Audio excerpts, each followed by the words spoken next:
அடுத்த அமர்வு பல்லாண்டு பல்லாண்டு.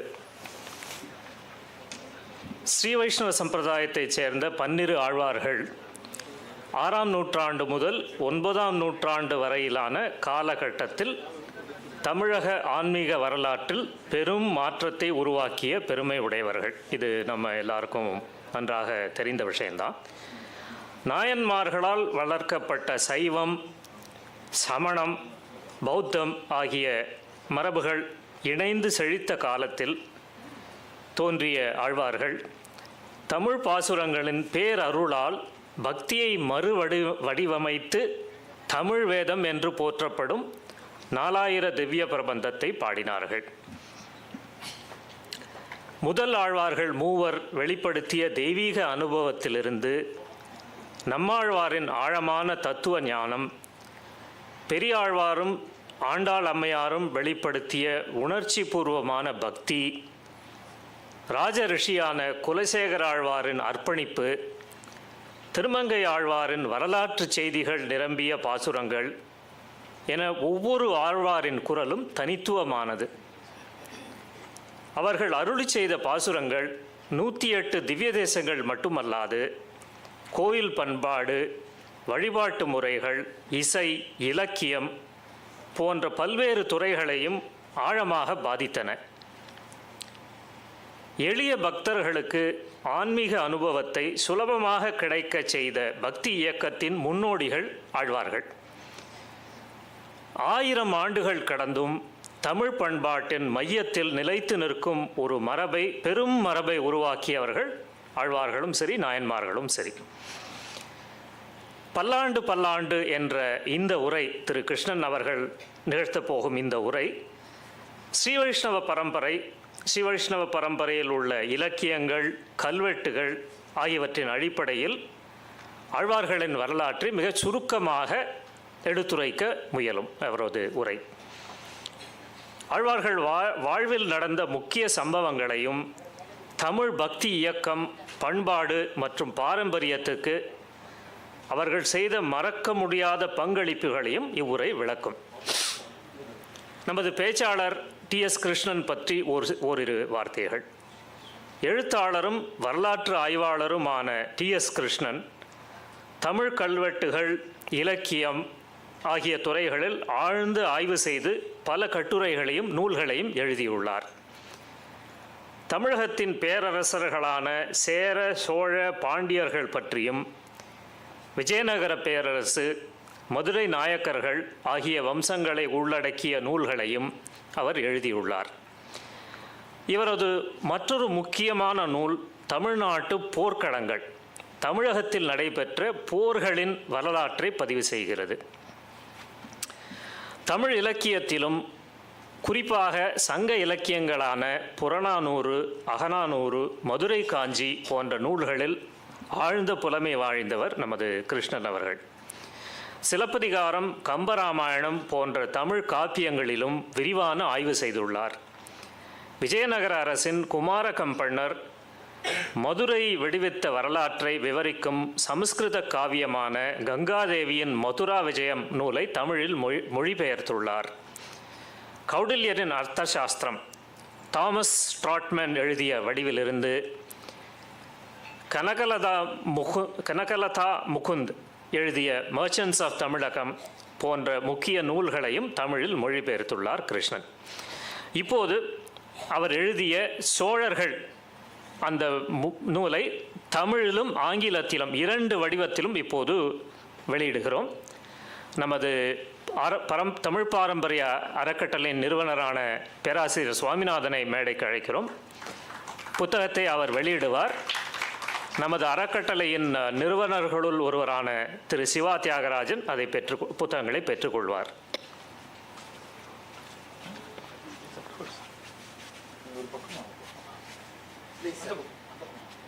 சார், நீங்க இவருக்கு கொடுக்க அவர் அந்த பக்கம், நான் இந்த பக்கம்.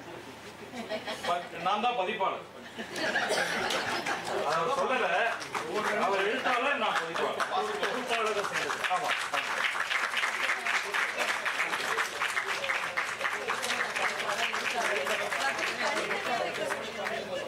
தனித்தனி 2 காமிங்க.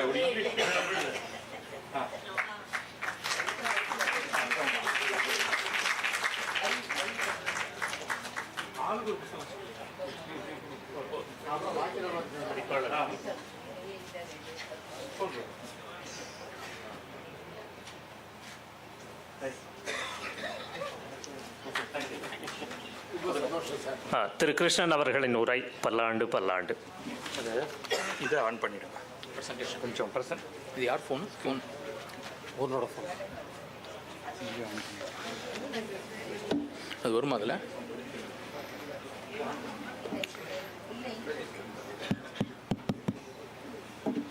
ஒரே ஒரு நிமிஷம் ப்ரொஜெக்ட்.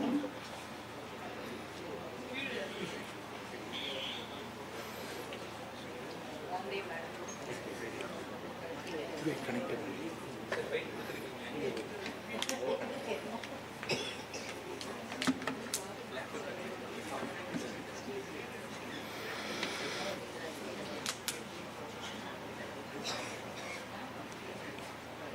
கனெக்ட் பண்ணலாமா? பண்ணலாம். உங்களோட இங்கே இங்கே இருந்தது.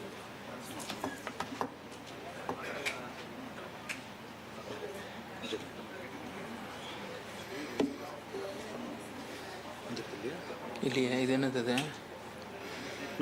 இந்த இதுக்கு மாற்றி விடுங்க.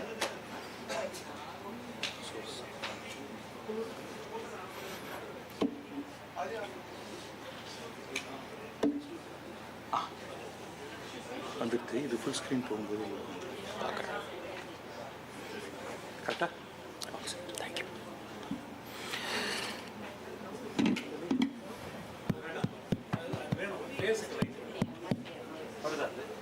அந்த லைட் வருதா?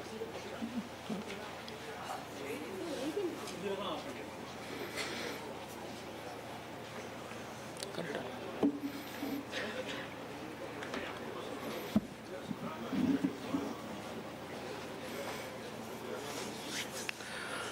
பல்லாண்டு பல்லாண்டு பல்லாயிரத்தாண்டு பல கோடி நூறாயிரம் மல்லாண்ட தின்தோள் மணிவண்ணா உன் சேவடி செவ்வி திருக்காப்பு.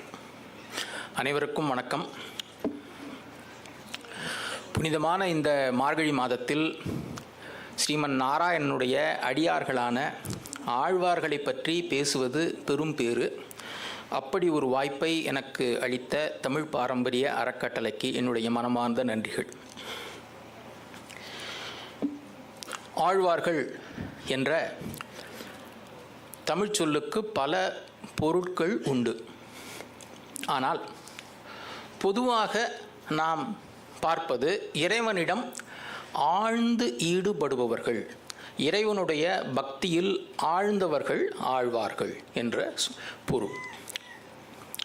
ஆனால் பண்டை காலத்திலிருந்து இந்த ஆழ்வார் என்ற சொல் பல விதங்களாக கையாளப்பட்டிருக்கிறது என்பதை நாம் வரலாற்று ரீதியாக பார்க்கிறோம்.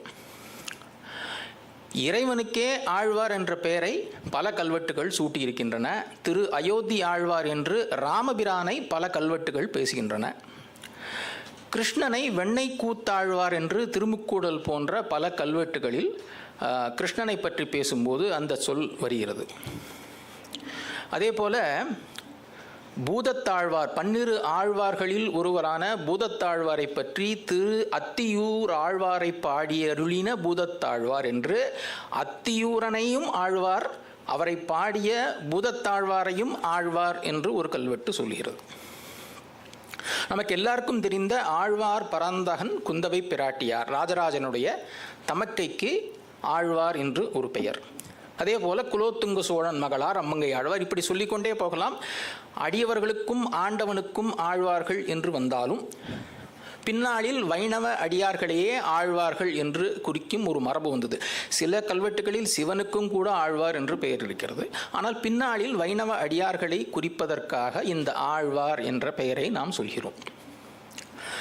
இந்த ஆழ்வார்களிலும் குறிப்பாக இறைவனையே பாடி பணிந்த 12 பேரை ஆழ்வார் என்று நாம் சொல்லி வருகிறோம் தற்கால மரபுப்படி.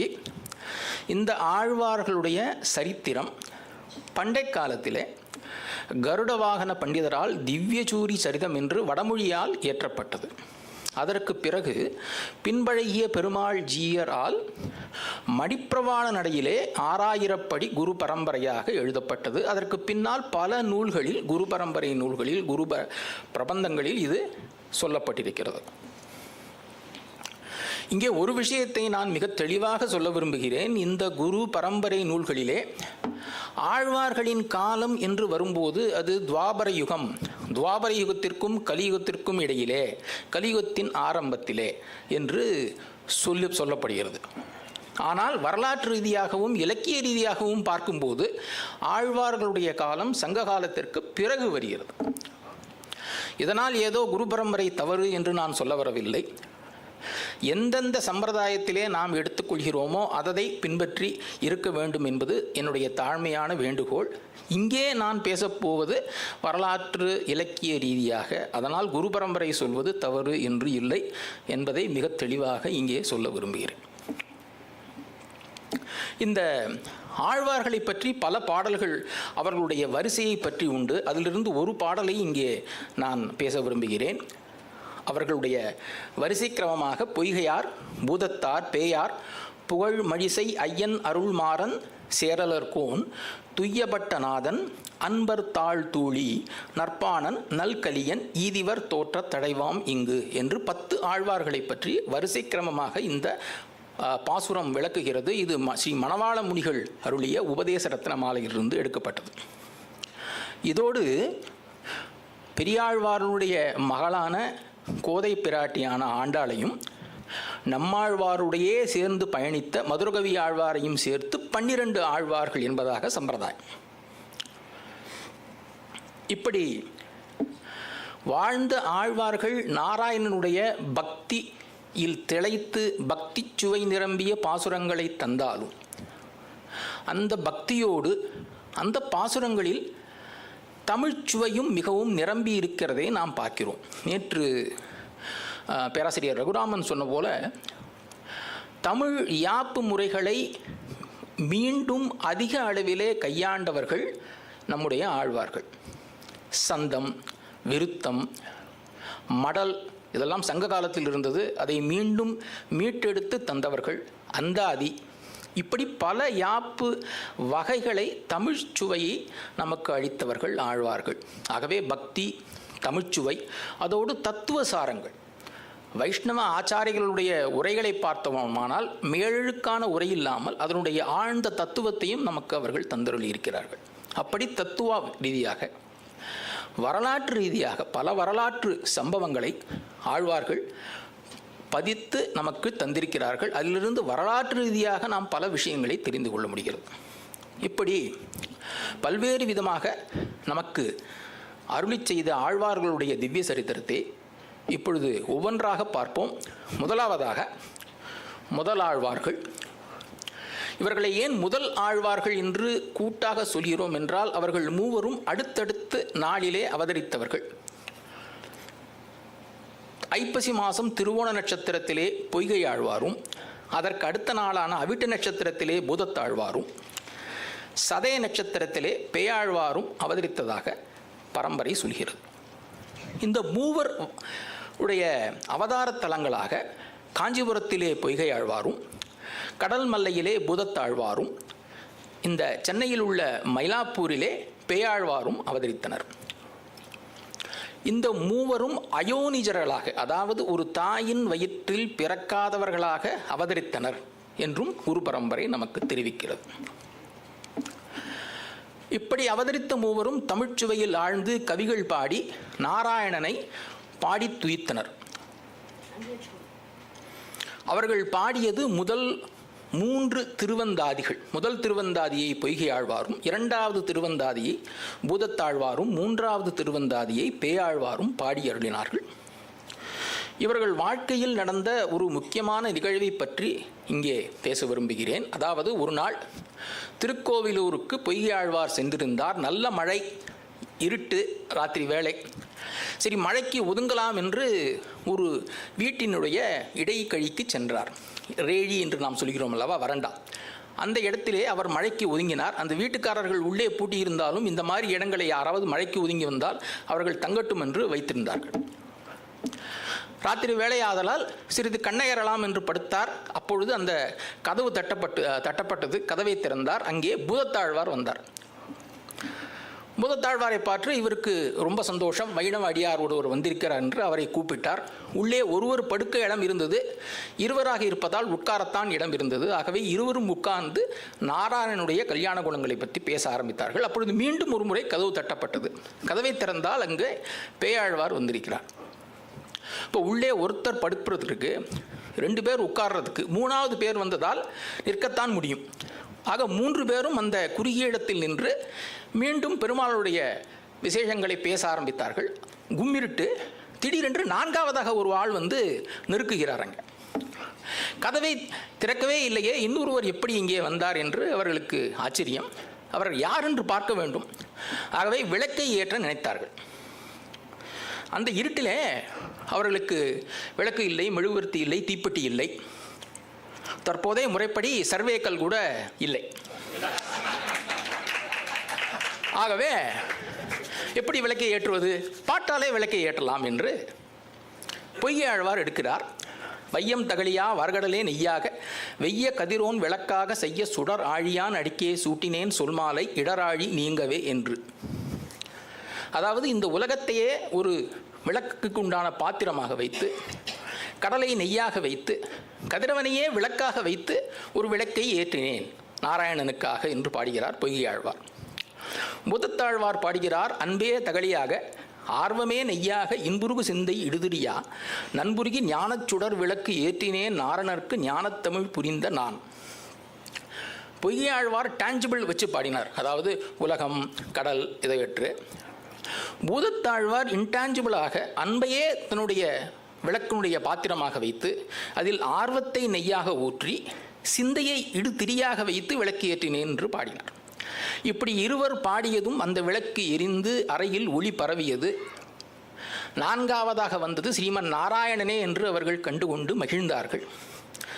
நாராயணனை கண்ட மகிழ்ச்சியிலே பேயாழ்வார் பாடுகிறார், திருக்கண்டேன் பொன்மேனி கண்டேன் திகழும் அருக்கண் அணிநிறமும் கண்டேன் சிறுக்கிளரும் பொன் ஆழி கண்டேன் புரிசங்கம் கண்டேன் என்னாழி வண்ணன் பால் இன்று என்று நாராயணனுடைய அந்த உருவத்தை பார்த்து பேயாழ்வார் பாடினார்.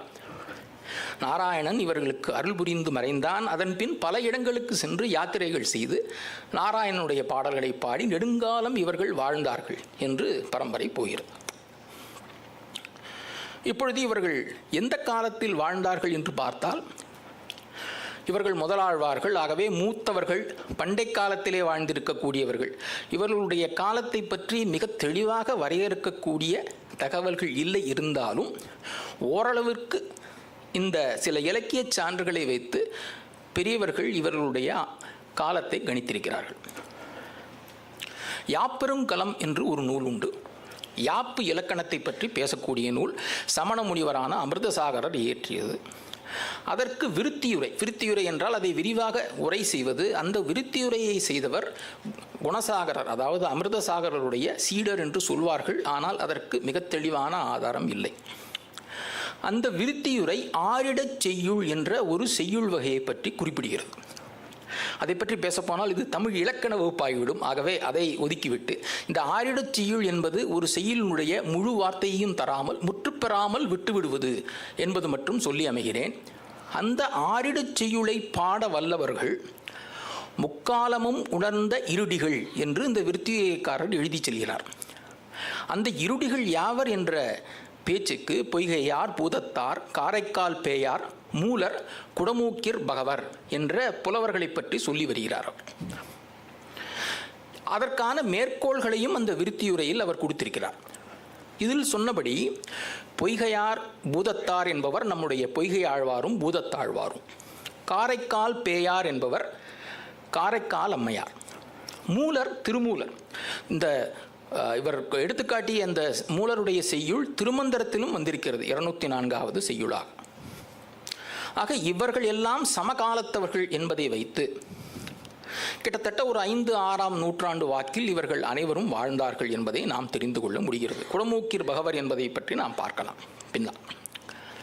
இந்த பொய்கையார் என்பவர்தான் தமிழ் புலவரா என்று பார்த்தால், பின்னாளிலே ஒட்டக்கூத்தர் மூவருலா என்று ஒரு நூலை எழுதினார். விக்ரம சோழன், 2ஆம் குலோத்துங்க சோழன், 2ஆம் ராஜராஜ சோழன் ஆகிய 3 பேருக்கும் ஆசானாக இருந்த ஒட்டக்கூத்தர் அந்த மூவரையும் பற்றி உலா பாடியிருக்கிறார். அந்த உலாவிலே, விக்ரம சோழன் உலாவிலே சொல்லும்போது, மேதக்க பொய்கை கவி கொண்டு வில்லவனை பாதத் தலைவிட்ட பார்த்திபனும் என்று கோச்செங்கடானனை பற்றி பாடுகிறார். கோச்செங்கட் சோழனை பற்றி. அப்படி என்றால் என்ன என்றால், கோச்செங்கனானுக்கும் சேரமான் கணைக்கால் இரும்புரைக்கும் நடுவே ஒரு பெரிய போர் நடந்தது. அந்த போரிலே சோழன் வெற்றி பெற்று கணைக்கால் இரும்புரையை சிறைப்பிடித்து அவனை சங்கிலியால் கட்டி வைத்து விட்டான். இதை கேட்ட இந்த பொய்கையார் என்ற புலவர் களவழி 40 பதினெண்கீழ் கணக்கு நூல்களில் ஒன்றான களவழி 40 என்ற நூலை பாடி சோழனிடம் சென்று சேரனை விடுவிக்க சொன்னார். அதனால் சேரன் விடுவித்தான் என்பது வரலாறு. அப்படி விடுவித்த அந்த சோழன் கோச்செங்கனானை அந்த மாதிரி செய்ய சொன்னவர் பொய்கையாழ்வார் என்று ஒட்டக்கூத்தர் சொல்லி செல்கிறார். அதற்காக ராஜராஜ சோழன் உலாவிலே மிக தெளிவாக அதை யார் என்று சொல்கிறார். சொல்மாலை நல்லவன் பொய்கை களவழி 40 வெல்லவன் கால் தலையை விட்டகோன் என்று சொல்கிறார். இதில் என்ன என்று பார்த்தால், பொய்கையைக்கு அவர் கொடுக்கின்ற அடைமொழி சொல்மாலை நல்லவன். இந்த சொல்மாலை நம்ம எங்கே பார்த்தோம்? சுடராழியான் அடிக்கே சூட்டினேன் சொல்மாலை என்று அவருடைய முதல் திருவந்தாதியினுடைய முதல் பாடலிலே அவர் பாடுகிறார். அந்த சொல்மாலையை எடுத்துக்கொண்டு ஒட்டக்கூத்தர் பின்னாலே இங்கே சொல்கிறார். இது ஒரு ஆதாரம். அதே போல பேராசிரியர் நச்சினார்க்கினியார் ஆகியவர் செய்த உரைகளிலும் பொய்கையார் முதலிய அந்தாதி செய்யுள்கள் என்று இவர்களுடைய அந்தாதி செய்யுள்களை அவர்கள் மேற்கோள் காட்டி செல்கிறார். ஆகவே இந்த பொய்கையார் என்ற புலவர், பூதத்தார் என்ற புலவர், இவர்கள் எல்லாரும் கிட்டத்தட்ட அந்த களப்பிரர் ஆட்சி காலத்தினுடைய இறுதி காலத்தில் பக்தி இயக்கம் தோன்றுவதற்கு சற்று முன்னால் வாழ்ந்தவர்கள் என்பதை நாம் அனுமானிக்கலாம். இதற்கு இன்னொரு முக்கியமான விஷயம், அந்த காலத்திலே பெரும் சமய பூசல்கள் நடக்கவில்லை. இந்த சமண சைவ வைணவ சம்பிரதாயங்களுக்கு நடுவேயான சண்டைகள் அப்பொழுது இல்லை என்பதை நாம் இந்த முதல் ஆழ்வார்களுடைய பாசுரங்களிலாலே தெரிந்து கொள்ளலாம். உதாரணமாக, அரியும் அரணும் ஒன்றே என்று போற்றும் இந்த பாசுரம் பொந்திகழும் மேனி புரிசடையும் புண்ணியனும் நின்று உலகம் தாய நெடுமாலும் என்றும் இருவர் அங்கத்தான் திரிவரேனும் ஒருவர் அங்கத்து என்றும் உளன் என்று பொய்யாழ்வார் பேசுகிறார். 2 பேரும் உடலால் வேறு வேறு என்றாலும் ஒருவர்தான் என்ற ஒரு கருத்தை இங்கே பொய்கையார் பதிவு செய்கிறார். இதையெல்லாம் வைத்து பார்க்கும்போது இவருடைய காலம் 5-6ஆம் நூற்றாண்டு என்பது நமக்கு தெரிகிறது. அடுத்ததாக நாம் திருமழிசை பிரானை பற்றி பார்ப்போம். இவர் பிறந்தது தை மாதம் மக நட்சத்திரம். சென்னைக்கு அருகில் உள்ள திருமழிசை, இப்பொழுது சென்னையிலே இருக்கின்ற திருமழிசையிலே பிறந்தவர் திருமழிசை ஆழ்வார். இவர் பிறந்தது ஒரு பிண்ட ரூபத்திலே பார்கவ முனிவருக்கு மகனாக பிறந்தார். பின்னால் அது குழந்தையாயிற்று. அதை திருவாளர் என்ற ஒருவர் வளர்த்தார். பல சமயங்களிலும் அந்த ஆழ்ந்த கருத்தை படித்துவிட்டு நாராயணனே முழுமுதற் கடவுள் என்று கடைசியில் தெளிந்தவர் திருமழிசை ஆழ்வார். சில பேர் சிவவாக்கியர் என்ற சித்தர் தான் பின்னாளில் திருமழிசை ஆழ்வாராக ஆனார் என்று சொல்வார்கள். அது ஆராய்ச்சிக்குரியது. நாம் அதை தெளிவாக பின்னால் பார்க்கலாம். அப்படி நாராயணன் தான் முழுமுதற் கடவுள் என்று தெரிந்து கொண்டு திருவல்லிக்கேணி வந்து அங்கே தங்கியிருந்தார், தியானம் செய்து கொண்டிருந்தார். அப்பொழுது 3 முதலாழ்வார்களும் இவரை சந்தித்தார்கள், வயது முதிர்ந்த நிலையில் என்று குரு பரம்பரை சொல்கிறது. இது அவருடைய காலம் என்ன என்பதை கணிக்க ஓரளவில் உதவும். இவர் பாடிய பிரபந்தங்கள் நான்முகன் திருவந்தாதி, திருச்சந்த விருத்தம். திருவல்லிக்கேணியிலிருந்து பின்னால் காஞ்சிபுரத்தில் திருவக்காவில் வந்து இவர் தங்கியிருந்த போது அவருக்கு கணிகண்ணன் என்ற ஒரு சீடன் இருந்தான். அவர் மேல் இவருக்கு ரொம்ப பிரேமை. அந்த கணிகண்ணன் ஒரு வயதான மூதாட்டியை அன்பின் காரணமாக குமரியாக மாற்றினான் திருமழிசை பிரானுடைய அருளினார். அப்பொழுது அங்கே இருந்த பல்லவ மன்னனுக்கு இதை பார்த்தவுடன் தானும் இளவயத ஆளாக ஆக வேண்டும் என்று ஒரு ஆசை வந்தது. அதனால் கணிகண்ணனை கூப்பிட்டு என்னையும் இளைஞனாக மாற்று என்று கேட்டானாம். அப்பொழுது கணிகண்ணன் அதை மறுத்துவிட கணிகண்ணனை நாடு கடத்தி விட்டான் அந்த பல்லவ மன்னன். இதை கேள்விப்பட்ட திருமழிசை பிரான், கணிகண்ணன் போகின்றான் காமரு பூங்கச்சி மணிவண்ணா நீ கிடக்க வேண்டா துணிவுடைய சென்னா புலவன் யான் செல்கின்றேன் நீயும் உன் பையனாக பாய் சுருட்டிக்கொள். இவர் போனாலும் பரவாயில்ல, பெருமாளையும் நீயும் உன் பாய சுருட்டின்னு வா அப்படி சொல்லி அந்த பெருமாளையும் கூட்டிக் கொண்டு போய்விட்டாராம். அதனால தான் அந்த பெருமாளுக்கு சொன்ன வண்ணம் செய்த பெருமாள் யதோத்தகாரி என்று திருவக்காவில் உள்ள பெருமாளுக்கு பெயர். அதற்கு பிறகு அந்த பல்லவ மன்னன் இவருடைய காலில் விழுந்து மன்னிப்பு கேட்டு அவரை திருப்பி கொண்டு போனான் என்று அந்த சரித்திரம் சொல்லி செல்கிறது. யார் அந்த பல்லவ மன்னன் அப்படி என்று பார்த்தால், இவருடைய பாசுரத்திலே ஒரு பாட்டு, காப்பு மறந்தறியேன் கண்ணனே என்றிருப்பன் ஆப்பு அங்கு ஒழியவும் பல்லுயிர்க்கும் ஆக்கை கொடுத்து அளித்த கோனே குணப்பரனே உன்னை விடத் துணியார் மெய் தெளிந்தார் தாம். இதிலே கோனே குணபரனே என்று ஒரு சொல்லை போடுகிறார். பெருமாளுக்கு உரிய பல பெயர்கள் இருந்தாலும் இங்கே ஏன் இந்த விசேஷ சப்தத்தை அவர் சொல்ல வேண்டும் என்று பார்த்தால், அந்த பல்லவ மன்னன் மகேந்திரனுடைய பெயர் குணபரன் என்று பல கல்வெட்டுகளில் நாம் பார்க்கிறோம். இதை வைத்து பல ஆய்வாளர்கள் இவன் பல்லவ மன்னன் மகேந்திரவர்மனுடைய காலத்தில் வாழ்ந்தவர்கள் என்று கணிக்கிறார். அந்த காலத்திலே பல சமய போர்கள் நடந்தன என்பது நமக்கு தெரியும். மகேந்திர பல்லவனே சமண மதத்திலிருந்து சைவனாக மாற்றப்பட்டான். இப்படி பல சம்பிரதாயங்களுக்கு நடுவே நடந்த சண்டையை இவர் பல பாசுரங்களிலே பதிவு செய்திருக்கிறார். உதாரணமாக, அரியார் சமணர், அயர்த்தார் பௌத்தர், சிறியார் சிவப்பட்டார் செப்பில் வெறியாய மாயவனை மாலவனை மாதவனை ஏத்தாதார் ஈனவரே ஆதலால் இன்று என்று மற்ற சம்பிரதாயங்களை கடுமையாக விமர்சனம் செய்தவர் திருமழிசை ஆழ்வார். அதன் பின் குடந்தைக்கு சென்று அங்கே நாராயணனை தியானம் செய்து பரமபதம் அடைந்தார் என்று வரலாறு சொல்கிறது. இந்த நாம் பார்த்த யாப்பருங்கல விருத்தியுரையிலே குடமூக்கிற் பகவர் என்று ஒருவரை பார்த்தோம். அது திருமழிசை ஆழ்வார் என்று சொல்கிறார்கள். அதற்கான காரணம், அந்த விருத்தியுரையிலே இந்த குடமூக்கிற் பகவர் என்பவர் வாசுதேவனார் சிந்தம் என்ற ஒரு நூலை எழுதியிருக்கிறார் என்று குறிப்பிடுகிறார். அது திருச்சந்த விருத்தத்தை எழுதிய திருமழிசை பிரான். திருச்சந்த விருத்தம் வாசுதேவனான நாராயணனை பாடுகிறது. அந்த நாராயணனை பற்றி எழுதிய திருமழிசை ஆழ்வார் தான் இந்த குடமூக்கிற் பகவர் என்று சொல்கிறார்கள். ஆகவே அந்த மன்னவனுடைய காலம், முதலாழ்வார்கள் இவரை தரிசித்த விதம், இவற்றை எல்லாம் வைத்து 6-7 நூற்றாண்டுகளிலே திருமழிசை பிரான் வாழ்ந்திருக்கக்கூடும் என்று கணிக்கிறார். அடுத்ததாக நாம் பார்ப்பது குலசேகர ஆழ்வார். களப்பிரர்களுடைய ஆட்சி காலத்திற்கு பின்னால் தமிழகத்திலே பாண்டியர்களும் பல்லவர்களும் ஆட்சி செய்தார்கள் என்று நமக்கு தெரியும். கிட்டத்தட்ட காவிரியை எல்லைக்கோடாக வைத்துக்கொண்டு சங்க காலத்திலே இருந்த மற்ற அரசர்களான சோழ அரசர்கள் சிறிது காலம் சிற்றரசர்களாக இருந்தார்கள் பல்லவர்களுக்கு. அதுவும் வரலாறு நமக்கு சொல்லும் செய்தி. அதே போலவே சேர நாட்டிலே மீண்டும் சேரர்களுடைய ஆட்சியை ஸ்தாபித்தவர் குலசேகர பெருமாள். இவர் அவதரித்த தலம் திருவஞ்சிக்களம்.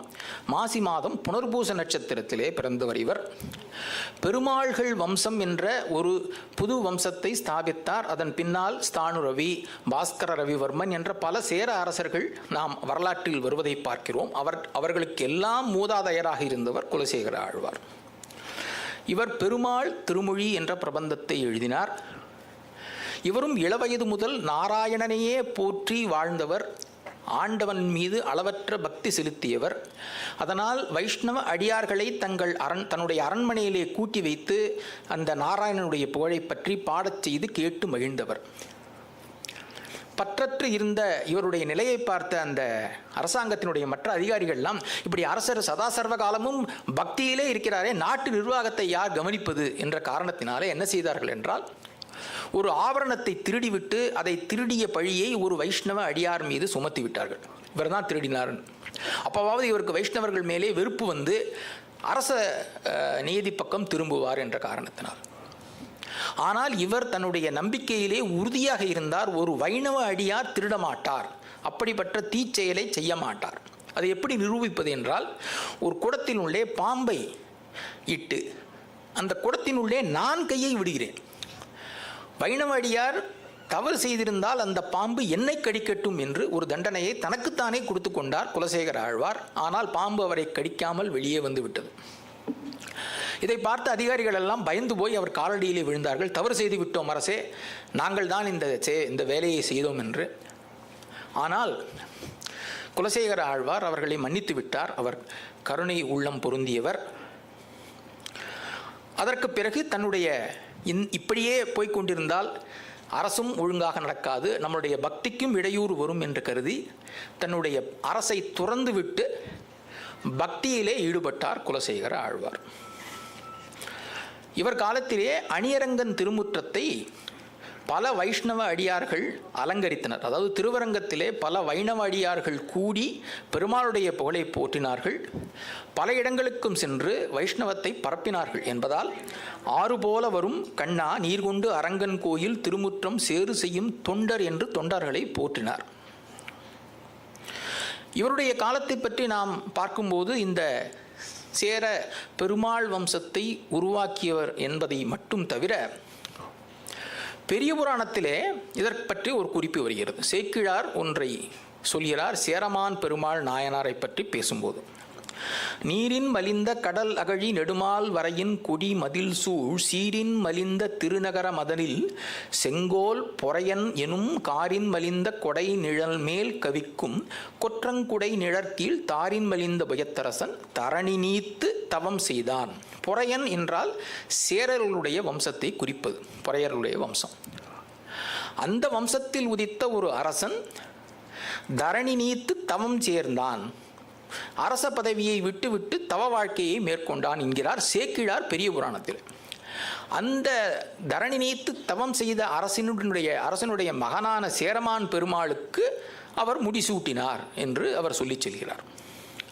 அப்படி யார் அரசை விட்டார் என்றால் குலசேகர் பெருமாள் தானே சொல்லிக் கொள்கிறார். கம்பமத யானை கழுத்தகத்தின் மேலிருந்தே இன்பமுறும் செல்வமும் இவ்வரசும் யான் வேண்டேன் என்று சொல்லி அரசை விட்டு போய்விடுகிறார். ஆகவே சேரமான் பெருமாள் நாயனாருடைய தந்தை குலசேகர ஆழ்வார் என்று அறிஞர்கள் சொல்கிறார்கள். இதில் என்ன ஆச்சரியம் என்றால் அப்பா ஆழ்வார், மகன் ஒரு சைவ நாயனார். இப்படித்தான் அந்த காலத்திலே இருந்தார்கள் சமய ஒற்றுமையை பற்றி.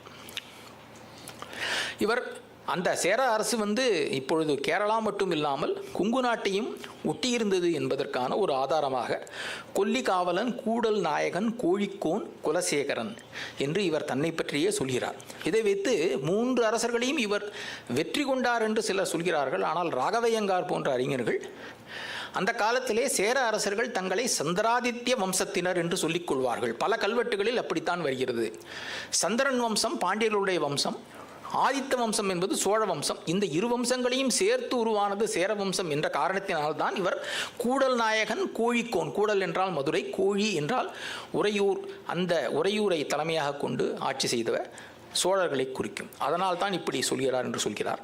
ஸோ இவருடைய காலத்தை பார்த்தால் கிட்டத்தட்ட 7 முதல் 8 நூற்றாண்டுகளிலே அந்த பெருமாள் வம்சம் உருவான ஒரு காலகட்டமாக இது இருக்கலாம் என்று தெரிகிறது. இவரை பற்றி பல கல்வெட்டுகள் நமக்கு கிடைக்கின்றன. பின்னாளில் முதலாம் குலோத்துங்கனுடைய ஒரு கல்வெட்டு தேட்டு அருந்திரல் தேனினை தென் அரங்கனை திருமாது வாழ் என்ற இவருடைய பாசுரத்தை புன்னை வனத்தில் இருந்து நம்முடைய நம்பெருமாள் கேட்டதாக, அதற்கு நிபந்தங்கள் தான் அளித்ததாக முதல் குலோத்துங்கனுடைய ஒரு கல்வெட்டு ஸ்ரீரங்கத்தில் இருக்கிறது. அந்த கல்வெட்டு சொல்கிறது. இதே போல தற்போதைய பர்மாவில் உள்ள பாகன் என்ற ஒரு நகரத்திலே உள்ள ஒரு விஷ்ணு கோயிலில் குலசேகர ஆழ்வார் அருளியதாக சொல்லப்படுகின்ற முகுந்தமாலையினுடைய செய்யுளை கல்வெட்டாக பொறித்து வைத்திருக்கிறார்கள் பர்மால. அதை செய்தவர் சேரநாட்டினுடைய ஒரு வணிகர். அவருடைய பெயரும் குலசேகரன் தான். இந்த குலசேகர ஆழ்வாருடைய இந்த முகுந்தமாலையை வைத்து ஒரு கல்வெட்டு நம்முடைய பர்மாவில் கிடைக்கிறது. இவையெல்லாம் இந்த ஆழ்வார்களை பற்றி நமக்கு கிடைக்கின்ற அரிய செய்திகள். அடுத்ததாக திருமங்கை ஆழ்வாரை பற்றி பேசுகிறோம். ஆழ்வார்களிலே மிக உயர்ந்த ஸ்தானத்தை கொண்ட ஒருவர் திருமங்கை ஆழ்வார். கார்த்திகை மாதம் கார்த்திகை நட்சத்திரத்திலே அவதரித்தார் திருக்குறையிலூர் என்ற ஊரிலே. சோழ நாட்டின் ஒரு பகுதியான ஆலி நாட்டினுடைய தலைவர் இவர். கள்வர் குலத்தைச் சேர்ந்தவர் என்பதால் கலியன் என்று இவருக்கு பெயர். நீலன், பரகாலன் என்று பல பெயர்கள் இந்த ஆழ்வாருக்கு உண்டு. இவர் தொடாத இடமே இல்லை என்ற விதத்திலே பல பாசுரங்களை பல வகையிலே ஏற்றிருக்கிறார். பெரிய திருமொழி, தாண்டக வகையைச் சேர்ந்த திருக்குறுந்தாண்டகம், திருநெடுந்தாண்டகம், திருவெழுக்கூற்று இருக்கை, அதாவது 1 முதல் 7 வரை எண்ணிச் சென்று பிறகு 7லிருந்து 1 வரை கொண்டு செல்லும் ரதபந்தமாக கவிதை புனைவது மிக மிக கடினமான ஒன்று. அதை பாடியிருக்கிறார் திருமங்கை ஆழ்வார். அதற்கு பிறகு மடல். இந்த மடல் ஏறுவது என்பது சங்க காலத்திலே உள்ளது. மடல் ஏறுவது என்னவென்றால், ஒரு தலைவி தலைவனை நிராகரித்து விட்டாள், அவனுடைய காதலை வேண்டாம் என்று சொல்லிவிட்டாள் என்ற காரணத்தினாலே அந்த தலைவன் பனை மரத்திலே குதிரை உருவத்தை செய்து அதன் மேல் ஏறிக்கொண்டு ஊர் முழுவதும் சுற்றி வருவானாம். இது ஏதோ ஒரு பைத்தியம் மாதிரி தெரிகிறது என்பதற்காக. அந்த மடல் ஏறுதல் என்பது ஒரு பெரிய அவமானமான ஒரு நிகழ்ச்சி. ஆனால் தலைவிக்காக தான் செய்கிறேன் என்று தலைவன் செய்வானாம். இதற்கு பல பாடல்கள் சங்க இலக்கியத்திலே உண்டு. ஆனால் அதை தலைகீழாக மாற்றி தன்னை நாயகியாகவும் பெருமாளை நாயகனாகவும் உருவகித்து திருமங்கையாழ்வார் சிறிய திருமடலையும் பெரிய திருமடலையும் எழுதினார். இப்படி பல தமிழ்ச்சுவை நிரம்பிய பாசுரங்களை அளித்தவர் திருமங்கையாழ்வார். வரலாறு எல்லாருக்கும் தெரிந்ததுதான், சுருக்கமாக சொல்கிறேன். இவர் குமுதவல்லி நாச்சியார் என்ற வைணவரை திருமணம் செய்து கொண்டார். அவருடைய தாக்கத்தினால் இவரும் பெரும் வைணவராக ஆகினார். பல கோயில்களுக்கு திருப்பணி செய்தார். அதற்கு தன்னுடைய பொருளையெல்லாம் செலவழித்தார். இவருக்கு பொருள் போதாமையின் காரணமாக சோழ அரசனுக்கு கொடுக்க வேண்டிய கப்பத்தையும் சேர்த்து செலவழித்து கோவில் கட்டினார். சோழராஜா சும்மா இருப்பானா? உடனே இவரை கூப்பிட்டு சிறையில் போட்டு விட்டான். எனக்கு கப்பம் நீ தரவில்லை என்பதன் காரணமாக.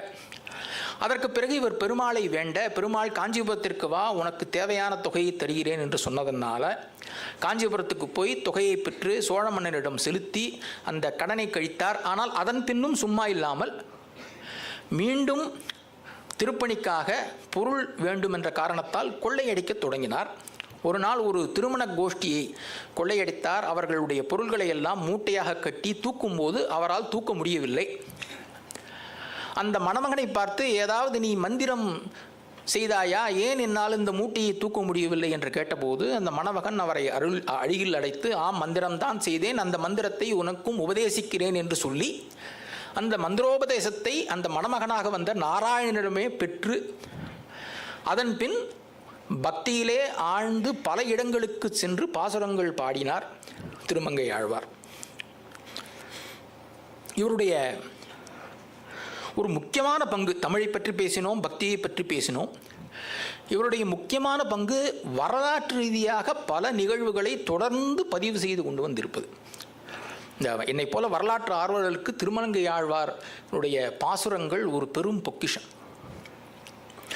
இவருடைய வீரச் செயல்களை பற்றி அமரிர் கடமா களியானை வலான், பெரிய யானைப்படையை உடையவன், ஒன்னலர் தங்களை வெல்லும் ஆடல் மா வலவன், மா என்றால் குதிரை, குதிரைப்படையை உடையவன், மறுவலர் தம் முடல் துணிய வாழ் வீசும் பரகாலன், பெரும் வாழ் சண்டையை செய்யக்கூடிய திறமையுள்ளவன் என்று இவரை பற்றியே பல பாசுரங்களில் பதிவு செய்து கொண்டு வருகிறார்.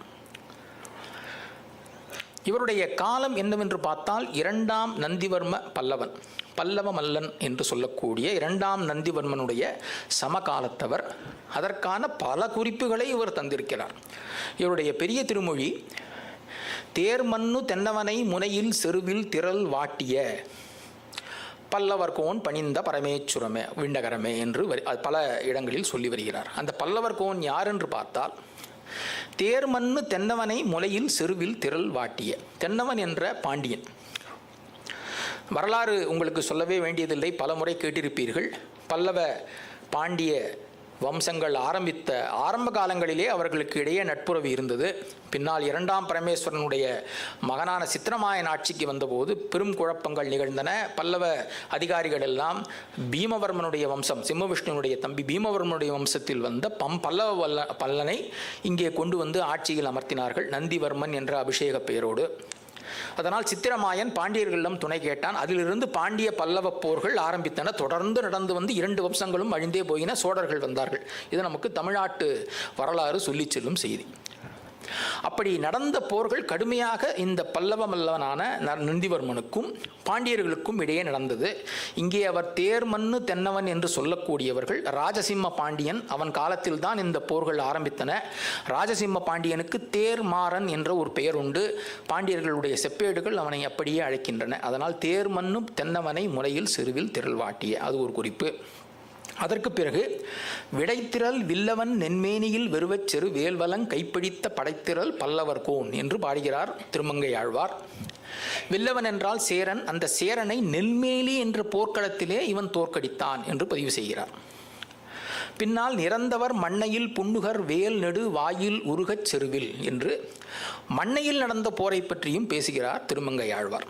இதற்கெல்லாம் ஆதாரங்கள் எங்கே இருக்கின்றன என்றால், நந்திவர்மனுடைய படைத்தளபதியான உதயச்சந்திரன் உதயேந்திரம் செப்பேடுகள் என்ற ஒரு செப்பேடுகளை தானமாக அளித்தான். அந்த செப்பேடுகளிலே மண்ணைக்குடி கிராமே பாண்டிய சேனாம் ஜீதவன் என்று பாண்டிய சேனையை மண்ணையில் வென்றதாக உதயச்சந்திரன் எழுதுகிறான். அதே போல நிம்பவனம், சூதவனம், நெல்வேலி, சங்கரா கிராமம் என்று பல இடங்களை பற்றி பட்டியலிடுகிறது உதயேந்திரம் செப்பேடுகள். அதை பற்றியெல்லாம் திருமங்கையாழ்வாரும் அந்த பரமேஸ்வர விண்ணகரத்தை பற்றி பேசும்போது பாடுகிறார். அதே போலவே மன்னவர் தொண்டையர்கோன் வணங்கும் நீள்முடி மாலை வைரமேகன் என்று அட்டபயகர பதிகத்திலே பாடுகிறார். இந்த வைரமேகன் என்பது 2 பல்லவ மன்னவர்களுடைய பெயர். ஒன்று 2ஆம் நந்திவர்மன், அவனுடைய மகன் தந்திவர்மன். 2 பேருக்குமே இந்த வைரமேகன் என்ற பெயர் உண்டு. ஆனால் இந்த வரலாற்று நிகழ்வுகளை பார்க்கும்போது நந்திவர்மன் என்ற பெயரையுடைய வைரமேகனுக்கு பற்றித்தான் இந்த பாசுரத்திலே திருமங்கையாழ்வார் பாடுகிறார் என்று அறிஞர்கள் சொல்கிறார். போலவே இன்னொரு பாசுரத்திலே ஒன்று சொல்கிறார். பப்பவப்பர் மூத்தவாறு பாழ்ப்பது சீத்திருளை என்று பெரிய திருமொழியில் சொல்கிறார். இந்த பப்பவப்பர் என்பது பப்பர் அப்பர் என்று தமிழிலே பிரியும். பப்ப பட்டாரகர், பப்பசுவாமி என்ற வடமொழி சொல்தான் பப்பர் அப்பர் என்று தமிழிலே வருகிறது. இவர் தன்னை இந்த பப்பவப்பரை பார், இவர் வயதாகிவிட்டது, உடம்பெல்லாம் சீழாகிவிட்டது என்று பெண்கள் தன்னை கேலி செய்யும் முன்பாக நான் வதறி சென்று பத்ரிநாதனை தரிசனம் செய்து வர வேண்டும் என்று சொல்கிறார். அப்போவே அவருக்கு தெரிஞ்சிருக்கு பத்ரிநாத் போகணும்னா நல்லா ஃபிட்டாக இருக்கணும் அப்படின்னு, வயசான பிறகு போக முடியாது. அப்படி தன்னை பப்பவப்பர் என்று இவர் சொல்கிறார் என்றால் இவருக்கு பப்ப பட்டாரகர் என்ற பெயர் இருந்திருக்கிறது. இது எப்படி தெரிகிறது என்றால், பல்லவர்கள் தங்களுடைய ஞான குருவை பப்ப பட்டாரகர் என்று மரியாதையோடு அழைப்பது வழக்கம். 3ஆம் நந்திவர்மனுடைய வேலூர்பாளையம் செப்பேடு அது ஒரு சிவன் கோயிலுக்கு கொடுக்கப்பட்ட நிபந்தத்தை பற்றி பேசுகிறது. அதை கட்டியவர் 3ஆம் நந்திவர்மனுடைய தெள்ளார் இருந்த நந்திவர்மன், இவன் அல்ல, பல்லவ மல்லன் அல்ல. 3ஆம் நந்திவர்மனுடைய ஞான குருவான யஜ்ஞபட்டர் என்பவர். அவர் ஒரு பெரும் சிவபக்தர், வேதாந்தத்தில் ஆழ்ந்து திகழ்ந்தவர். அவரை மரியாதையாக பப்பபட்டாரகர் யஜ்ஞபட்டர் என்று 3ஆம் நந்திவர்மன் வேலூர்பாளையம் செப்பேடுகளிலே பதிவு செய்கிறார். அதேபோல காசக்குடி செப்பேடுகளிலே 2ஆம் நந்திவர்மன் பப்பபட்டாரக பாதானுத்திய வர்த்தமான மகிம்னா என்று தன்னுடைய குருவையும் பப்பபட்டாரகர் என்று பதிவு செய்கிறார். ஆனால் அவர் யார் என்று சொல்லவில்லை. அதை திருமங்கை ஆழ்வார் சொல்கிறார், தான் தான் அந்த பப்பபட்டாரகன் என்று. ஆகவே நந்திவர்மனுடைய ஞான குருவாக இருந்தவர் திருமங்கை ஆழ்வார். அந்த நந்திவர்மனுடைய அரச சின்னங்கள், அந்த காலத்திலே அரசனுக்கு என்று தனி சின்னங்கள் உண்டு. அப்படிப்பட்ட சின்னத்திலே சிறப்பு மிக்கது அவனுடைய அரண்மனையில் இருந்த கடுவாய் என்ற ஒரு வாத்தியம். இப்பொழுது குடமுழா என்று சொல்கிறோம் அல்லவா, அது போன்ற ஒரு வாத்தியம். அதை முழங்கினால் கடல் போல அதனுடைய சப்தம் வருமா. பெரிய திருமொழியிலே சொல்கிறார், கடல் போன் முழங்கும் குரற் கடுவாய் பறையுடைய பல்லவர்கோன் என்று நந்திவர்மனை பற்றி சிறப்பாக பேசுகிறார். இதை சாளுக்கியர்களுடைய கேந்தூர் செப்பேடுகள் பதிவு செய்கின்றன. கேந்தூர் செப்பேடுகள் என்பது கீர்த்திவர்மன் என்ற அரசனால் வெளியிடப்பட்டவை.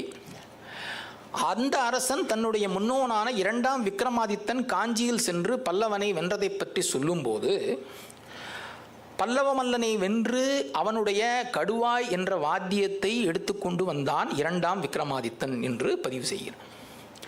கடுமுக வாதித்ர சமுத்திர கோஷாபிதான என்று கேந்தூர் செப்பேடுகள் அதை பதிவு செய்கின்றன. சமுத்திர கோஷாபிதான, கடல் போல் முழங்கும் கடுவாய் என்று திருமங்கையாழ்வார் சொன்னதை அப்படியே கேந்தூர் செப்பேடுகளும் பதிவு செய்திருக்கின்றன. இதேபோல உலகுடை மன்னன் தென்னவனை கன்னிமாமதில் சூழ் கருவூர் வெறுவ, கருவூரில் பாண்டியனோடு சண்டையிட்டான் என்று சொல்லி முடிக்கிறார் திருமங்கை ஆழ்வார். இந்த பாண்டியன் யார் என்று பார்த்தால் ராஜசிம்ம பாண்டியனுடைய மகனான பராந்தக நெடுஞ்சடையன். தளவாய்புரம் செப்பேடுகள் பராந்தக நெடுஞ்சடையன் தான் கருவூரில் வென்றதாக கூறுகின்றன பல்லவனை எதிர்த்து. நந்திவர்ம பல்லவன் கிட்டத்தட்ட 65 ஆண்டுகள், அதிக ஆண்டுகள் ஆட்சி செய்த ஒரு மன்னன் தமிழக வரலாற்றில். அதனால் தந்தையுடனும் சண்டை, மகனோடும் சண்டை. அந்த 2 தகவலையும் திருமங்கையாழ்வார் பதிவு செய்திருக்கிறார். இவர் பதிவு செய்த இன்னும் 2 சரித்திர நிகழ்ச்சிகள், கோச்செங்கட் சோழன் சிவபெருமானுக்கு 70 கோவில்கள் கட்டியது. அந்த வரலாற்றை பற்றி நேற்று நாம் பார்த்தோம். இருக்கிலங்கு திருமொழிவாய் எண்தோள் ஈசற்கு எழில்மாடம் 70 செய் உலகமாண்ட திருக்குலத்து வளச்சோழன் என்று திருநாரையூர் பதிகத்திலே இவர் பாடுகிறார். ஏனென்றால் திருநாரையூர் மாடக்கோயிலையும் கட்டியவன் கோச்செங்கனான். அவன் இந்த 70 கோயில்களை மட்டும் கட்டி சிவனுக்காக மட்டும் கட்டவில்லை. இதை அப்பர் பெருமானும் தன்னுடைய பதிகத்திலே எழுதுகிறார். 70 கோயில்களை கட்டிய கோச்செங்கட் சோழன் என்று. இதை திருமங்கை ஆழ்வாரும் சொல்கிறார்.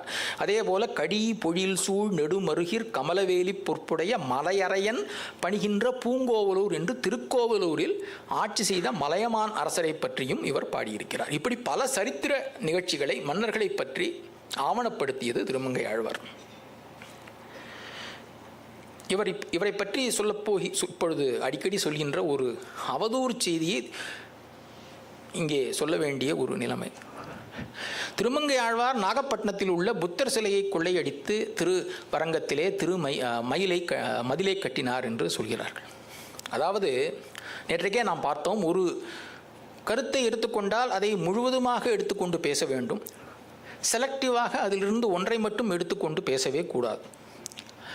வரலாற்று ரீதியாக பார்த்தோமானால் நாகப்பட்டினத்திலே பௌத்த விகாரம் ராஜராஜ சோழனுடைய காலத்தில் தான் கட்டப்பட்டது. அதுதான் சூடாமணி விகாரம். அதற்கு முன்னால் விகாரம் இருந்திருக்கக்கூடாது என்பதல்ல, அதற்கான வரலாற்று ஆதாரங்கள் இல்லை. நரசிம்மவர்மன் காலத்திலே வந்த யுவான் சுவாங் நாகப்பட்டினம் போயிருக்கிறார். இந்தியாவில் உள்ள பௌத்த விகாரங்களை பற்றியெல்லாம் அவர் எழுதியவர். நாகப்பட்டினத்தில் உள்ள சூடாமணி விகாரம், எந்த விகாரத்தை பற்றியும் அவர் எழுதவில்லை. அதற்கு பிறகு ராஜசிம்ம பல்லவன் ஒரு புத்தர் கோயிலை கட்டியதாகவும் அதில் கோஹோச்சே என்ற ஒரு கல்வெட்டை பொறித்ததாகவும் சீன நூல்கள் சொல்கின்றன. பல்லவ ஆவணங்களில் அதை பற்றி எதுவுமே இல்லை. அப்படியே இருந்தாலும் அது எந்த இடத்தில் கட்டப்பட்டது என்பதற்கான ஆதாரங்கள் இல்லை.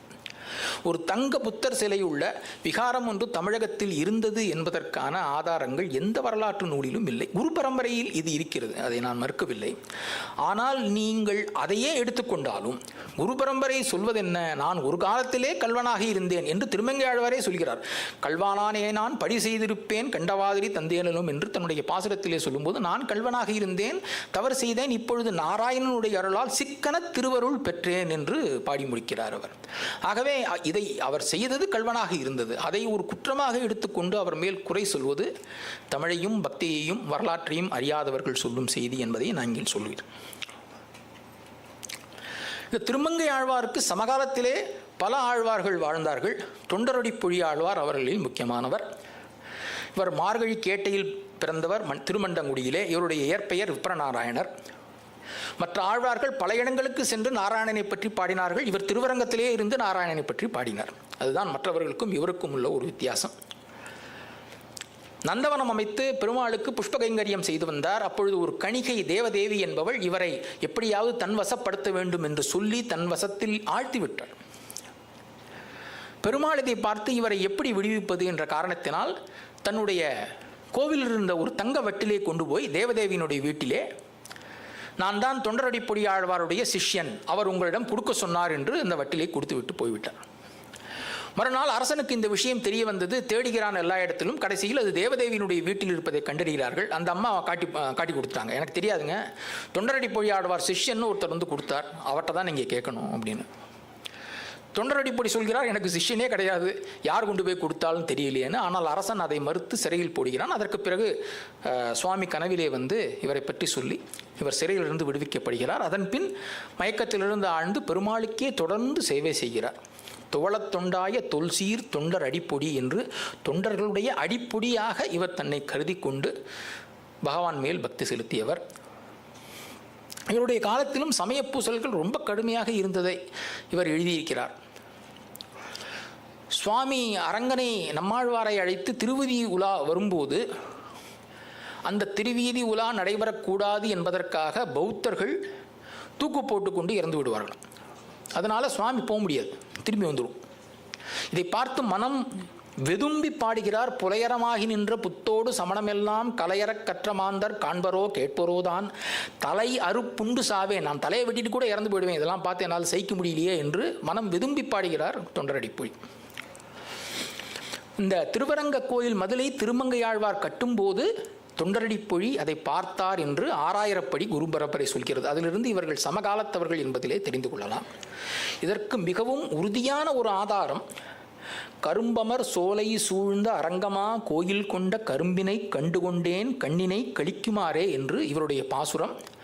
இது இவர் இயற்றிய திருமாலையிலும் வருகிறது, திருமங்கையாழ்வார் செய்த திருக்குறுந்தாண்டகத்திலும் வருகிறது. ஒரே 2 வரிகள் அப்படியே வருகின்றன. இதிலிருந்து இவர்களுடைய காலம் மிக தெளிவாக நமக்கு தெரிகிறது. 105 ஆண்டுகள் வாழ்ந்து பரமபதம் அடைந்தவர் தொண்டரடிப்பொடி ஆழ்வார். இவருடைய காலமும் 8ஆம் நூற்றாண்டு. அடுத்ததாக ஞானாசிரியரான நம்மாழ்வாரை பற்றி பார்ப்போம். இவர் வைகாசி விசாகத்திலே பிறந்தவர். ஆழ்வார் திருநகரி என்னும் திருக்குறுகூரிலே பிறந்தவர். சடகோபர் என்ற பெயர் உண்டு. சடம் என்ற ஞானத்தை அழிக்கின்ற வாயுவை பார்த்து கோபித்ததால் சடகோபர் என்ற பெயரை பெற்றவர். பாண்டிய மன்னர்களுக்கே உரிய பெயர்களான மாறன், பராங்குசன் ஆகிய பெயர்களையும் இவருக்கு உண்டு. இதிலிருந்து இவர் பாண்டிய அரச வம்சத்தினோடு ஏதோ ஒரு வகையிலே தொடர்பு கொண்டிருந்தவர் என்பதை நாம் தெரிந்து கொள்ளலாம். காரி, உடையநங்கை ஆகியவருக்கு மகனாக பிறந்தவர். இளவயதிலே இவர் பேசாமல் இருந்த காரணத்தால் ஆழ்வார் திருநகரியினுடைய எம்பெருமானை பிரார்த்தித்தனர். அதன் பின் அவருடைய அருளினால் ஒரு புளிய மரத்தடியில் ஒரு குகையிலே சென்று யோக நித்திரையில் ஆழ்ந்திருந்தவர். யோகத்தில் இவருடைய வரலாறும் மதுரகவி ஆழ்வாருடைய வரலாறும் சேர்ந்தே செல்கிறது என்று பார்த்தோம். அதனால் ஓரளவுக்கு இங்கே ஓவர்லாப் இருக்கும், அதை பார்த்துக்கோங்க. 4 பிரபந்தங்களை செய்திருக்கிறார் இவர். 4 வேதங்களுடைய சாரங்களையும் தமிழிலே தந்தவர். திருவிருத்தம் ரிக்வேத சாரம், திருவாசிரியம் யஜுர்வேத சாரம், பெரிய திருவந்தாதி அதர்வண வேதத்தினுடைய சாரம், திருவாய்மொழி சாமவேத சாரம். ஆழ்வார்களிலே 1000ங்களுக்கும் மேற்பட்ட பாசுரங்களை திருமங்கை ஆழ்வாரும் நம்மாழ்வாரும் தான் பாடியிருக்கிறார்கள். இவர் ஒரு பாசுரத்திலே புலிக்குடி கிடந்து வரகுண மங்கை இருந்து என்று சொல்கிறார். இந்த வரகுண மங்கை, சீவரமங்கலம் ஆகிய தலங்கள் வரகுணன் என்று அழைக்கப்பட்ட பராந்தக நெடுஞ்சடைய பாண்டியனால் உருவாக்கப்பட்டவை. சீவரமங்கலம் செப்பேடுகள் இதை பற்றி பேசுகின்றன. பராந்தக நெடுஞ்சடையன் தன்னை பரம வைஷ்ணவன் தானாகி நின்றிலங்கும் மணி நீண்முடி நிலமன்னவன் நெடுஞ்சடையன் என்று சொல்லிக் கொள்கிறான். பரம வைஷ்ணவனான பராந்தக நெடுஞ்சடையன் உருவாக்கிய இந்த தலங்களை நம்மாழ்வார் பாடியதால் இவனும் அவனுடைய காலத்தை சேர்ந்தவர். நாம் ஏற்கனவே பார்த்தபடி திருமங்கை ஆழ்வார், நந்திவர்மன், தொண்டரடிப்பொடி எல்லாரும் அதே காலத்தை சேர்ந்தவர்கள் என்று நமக்கு தெரிகிறது. 32 வருடங்கள் இருந்து பரமபதம் அடைந்தவர் அதே புளிய மரத்தடியில் இருந்து. இப்பொழுது மதுரகவி ஆழ்வார்க்கும் இவருக்கும் என்ன தொடர்பு என்று பார்த்தால், உண்மையில் மதுரகவி ஆழ்வார் இவருக்கு முன்னால் பிறந்தவர். சித்திரை நட்சத்திரத்திலே பிறந்தவர். திருக்கோளூர் என்ற இடத்திலே பல இடங்களுக்கு யாத்திரை செய்து அயோத்திக்கு சென்று அங்கே ராமபிரானை பாடி அங்கேயே இருந்துவிட்டு தென்னாட்டிற்கு வருகிறார். அவருக்கு ஒரு ஒளி தென்படுகிறது. அந்த ஒளி எங்கிருந்து வருகிறது என்று தேடிச் செல்கிறார். நம்மாழ்வாரை ஆழ்வார் திருநகரிலே பார்க்கிறார். பார்த்துவிட்டு அவரிடம் ஒரு கேள்வியை கேட்போம் என்று, செத்தத்தின் வயிற்றில் சிறியது பிறந்தால் எத்தை தின்று எங்கே கிடக்கும் என்று கேட்கிறார். இதற்கு பல ஆழ்ந்த தத்துவங்கள் உண்டு. அதை பேசுவதற்கு ஒரு நாள் போதாது. அதற்கு நம்மாழ்வார் அத்தை தின்று அங்கே கிடக்கும், அதாவது செத்துப்போகின்ற இந்த உடம்பிலே ஆன்மா வந்து பிறந்தால் அது எங்கே இருக்கும் என்ற கேள்விக்கு அது இந்த உலகத்தில் செய்யப்படுகின்ற கடனை கழித்து கொண்டு இங்கேயே இருக்கும். இதுக்கு விளக்கம் நான் சொன்ன மாதிரி சொல்லிக்கொண்டே போகலாம், மேலெழுந்த வாரியாக சொல்லி. இதை கேட்டு மதுரகவி ஆழ்வார் மிகுந்த மகிழ்ச்சி அடைந்து அவர் சொன்ன அந்த பிரபந்தங்களையும் பாசுரங்களையும் கேட்டு ஆவணப்படுத்தினார். அவர் கூடவே இருந்தார். நம்மாழ்வார் பரமபதம் அடையும் வரையிலே நம்மாழ்வாரை போற்றி கண்ணினும் சிறுத்தாம்பு என்ற பாசுரத்தை இவர் இயற்றினார். மற்றவர்கள் எல்லாம் நாராயணனை பாடினார்கள், மதுரகவி நம்மாழ்வாரையே பாடினார். அதன் பின் அவருடைய அச்சாவதாரத்தை கோவிலில் எழுந்தருளச் செய்தார். நம்மாழ்வாருடைய பாசுரங்களை பல இடங்களில் சென்று பாடினார். அப்பொழுது மதுரை தமிழ்ச் சங்கத்தில் இருந்த புலவர்கள் எங்களுடைய தமிழ்தான் சிறந்தது நம்மாழ்வாருடைய தமிழை விட என்று இவருடன் சண்டை போட்டார்கள். அதனால் இவர் கண்ணன் கழினேன் நன்னும் மணமுடையீர் என்னும் திருநாமம் திண்ணம் நாரணமே என்று அவருடைய திருவாய்மொழி அந்த பாசுரத்தை ஒரு ஓலையில் எழுதி அவரிடம் கொடுத்து சங்கப்பலகையில் வைக்க சொன்னார். சங்கப்பலகை அந்த 300 புலவர்களுடைய பாடல்களை தள்ளியது, இந்த பாடலை மட்டும் நிலைநிறுத்தி கொண்டது என்று வரலாறு. முக்கியமாக ஆனைமலை யோக நரசிம்மர் கோவிலிலே ஒரு கல்வெட்டு, அங்கே யோக நரசிம்மனுடைய கருவறையின் இரு புறத்திலும் ஒன்று தமிழ் கல்வெட்டு, இன்னொன்று சமஸ்கிருத கல்வெட்டு.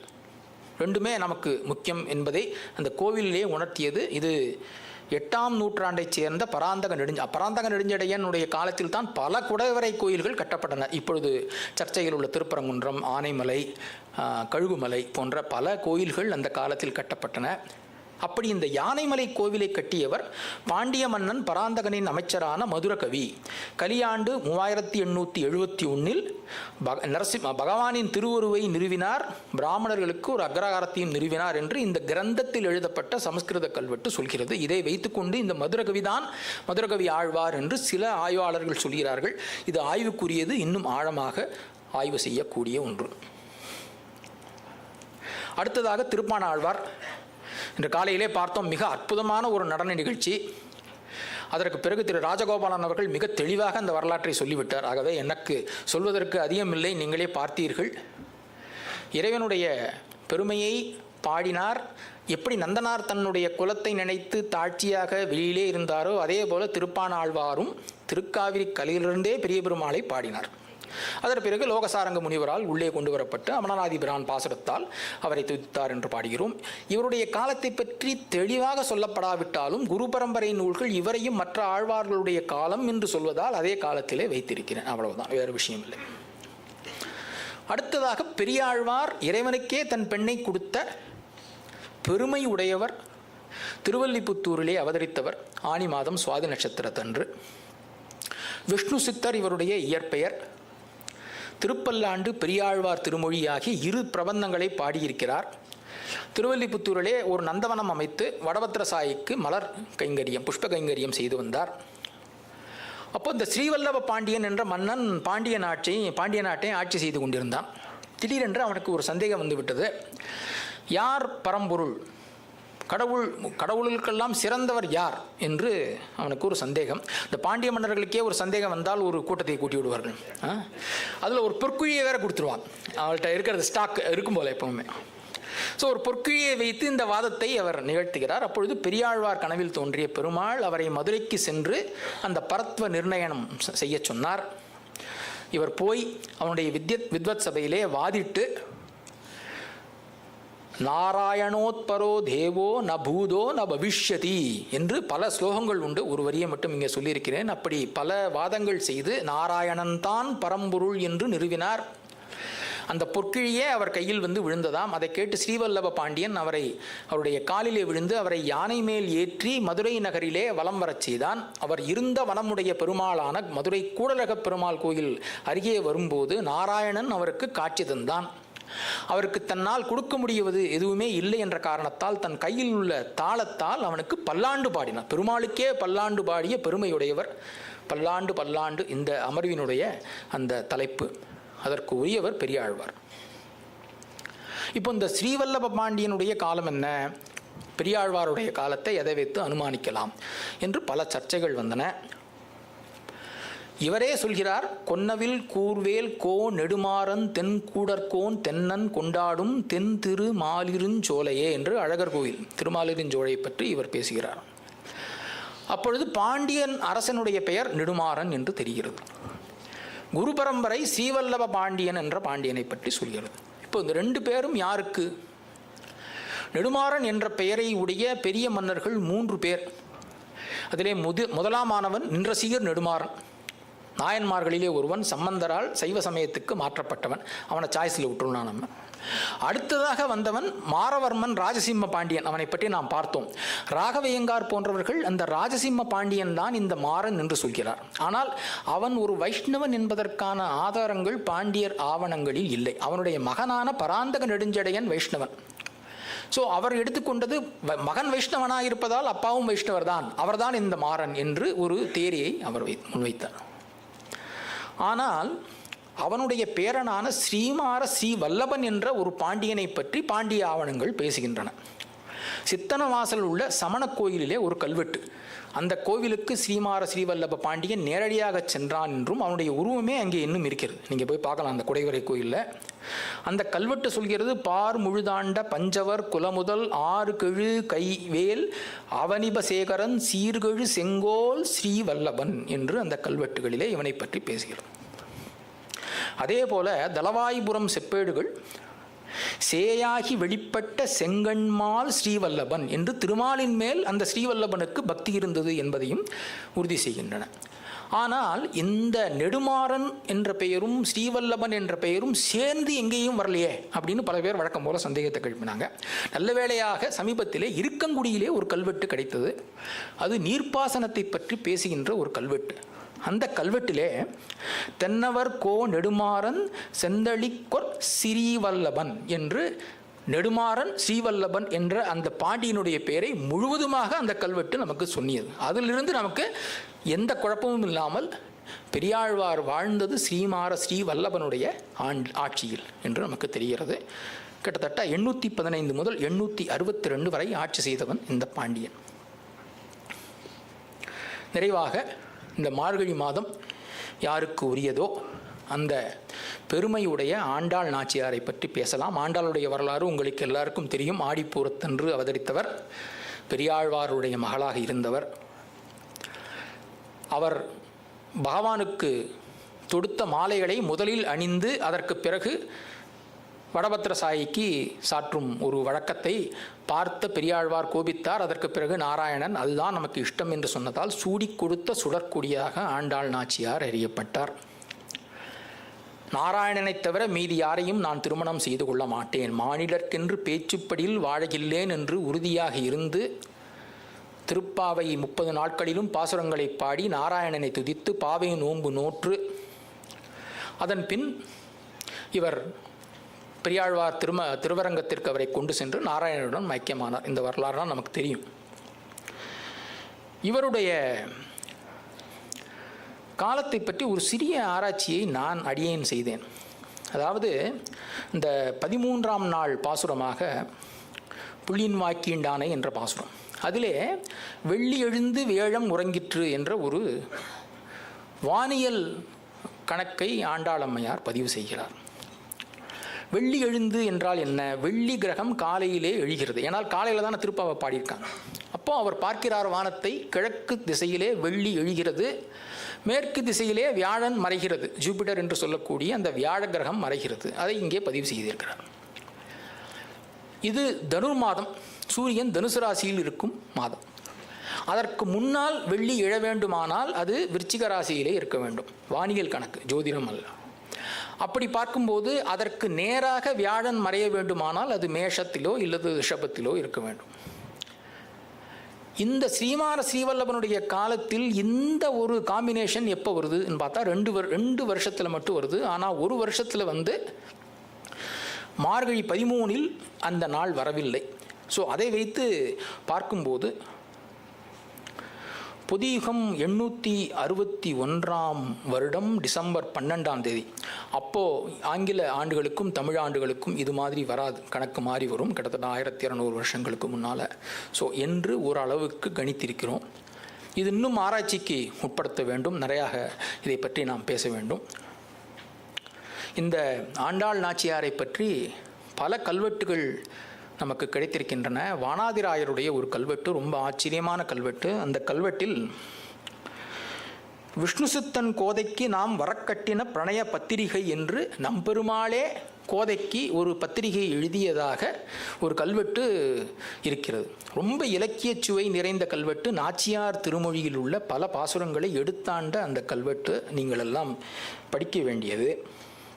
அதே போல் மதுரையில் மதனகோபால சுவாமி என்ற ஒரு கோயில் இருக்கிறது. அந்த கோவிலிலே ஒரு நிலக்கொடையை ஆண்டாளே கொடுத்ததாக ஸ்வஸ்தி ஸ்ரீ விஷ்ணு சித்தஸ்ய துஹிது ஜெகதாம் ஹிதம் தேவ்யா ஸ்ரீ ரங்கநாதஸ்ய கோதையா திவ்ய சாசனம், விஷ்ணு சித்தரின் மகளும் ஸ்ரீரங்கநாதரின் தேவியுமான கோதை அளிக்கின்ற சாசனம் என்று மதுரை மதனகோபால சுவாமி கோயிலிலே ஒரு சாசனத்தை பற்றி பேசுகிறது. அதில் சொல்லிக் கொண்டு வருகிறாள், வில்லிபுத்தூரில் அழகிய மணவாளன் பள்ளிக்கட்டில் நாமும் தன் வட பெருங்கோவில் பள்ளி கொண்டருளிய பரமசுவாமிகளும் அடியாருக்கு கோலக்கம் கொடுத்து கொண்டிருக்கும் போது இந்த கொடையை தருகிறேன் என்று அந்த கல்வெட்டு பேசிக்கொண்டு வருகிறது. ரொம்ப அற்புதமான இந்த கல்வெட்டு. இது போன்ற பல சான்றுகள் ஆண்டாள் அம்மையாரை பற்றி, அவருடைய புகழை பற்றி நமக்கு பேசுகின்றன. இந்த கணக்கையெல்லாம் பார்க்கும்போது கிட்டத்தட்ட 1200 வருஷங்களுக்கு முன்பாக இந்த பாசுரங்கள் செய்யப்பட்டன. இன்று வரை பத்ததி மாறாமல் மார்கழி மாதம் இந்த திருப்பாவையை அதே போல நாம் பாடிக்கொண்டு வருகிறோம். அப்படி நீண்ட நெடிய பாரம்பரியம் உடைய நம்மளது மரபை பற்றி சொல்லி அனைவருக்கும் தெரியப்படுத்தி கொண்டிருக்கும் தமிழ் பாரம்பரிய அறக்கட்டளைக்கு என்னுடைய நன்றியை மீண்டும் தெரிவித்துக் கொள்கிறேன். இத்தனை நேரம் இதை பொறுமையாக கேட்ட உங்களுக்கும் என்னுடைய நன்றி.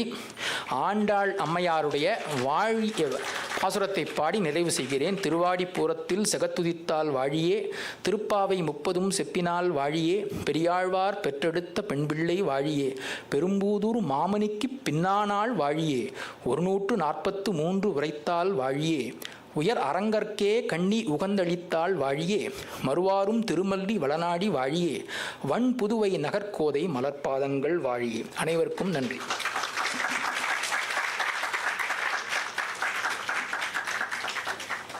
நன்றி திரு கிருஷ்ணன். புலவர் கீரன் ஒரு உரையில் சொல்லுவார், தேரை செலுத்தினார் அப்படின்னு. யாரோட தேருங்கிறது எனக்கு ஞாபகம் இல்லை. மிக வேகமாகவும் செலுத்தாமல் குறைவாகவும் செலுத்தாமல் சீராக செலுத்தினார் அப்படின்னு. அது மாதிரி ரொம்ப சீரான ஒரு உரை, ரொம்ப வேகமாகவும் போல, அதுக்காக ரொம்ப மெதுவாகவும் போல, அற்புதமாக அழகாக ஒரு சீரான உரை, செறிவான உரை.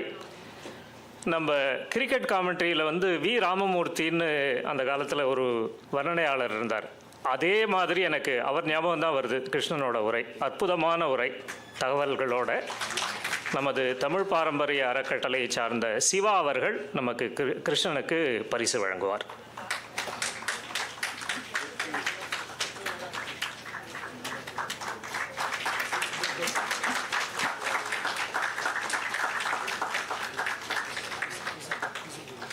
கேட்டுறேன்.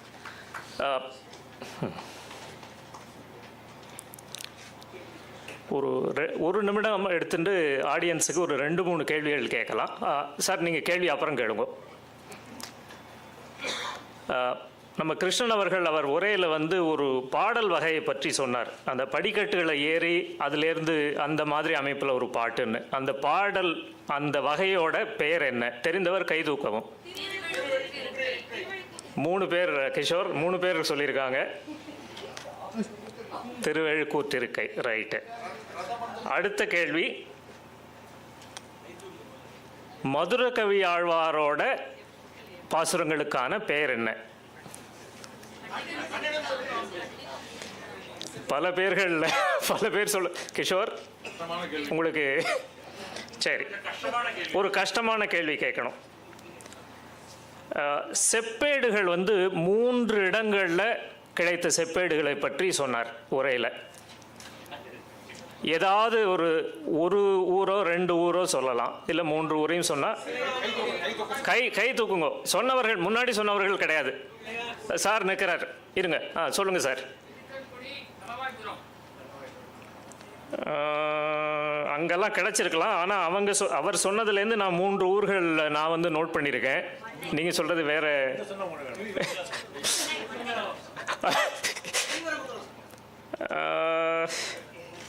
இல்லை, கிருஷ்ணன் சொன்ன இந்த உரையிலிருந்து 3 இடங்களில் கிடைத்த செப்பேடுகளை பற்றி இந்த உரையில் சொன்ன அந்த 3 இடங்கள். உதயேந்திரம், அது உதயேந்திரம், கேந்தூர், காசக்குடி, இந்த 3 இடங்களை பற்றி தான் கிருஷ்ணன் இந்த உரையில் சொன்னார். ஸோ உதயேந்திரம் சொன்னவங்களுக்கு பரிசு.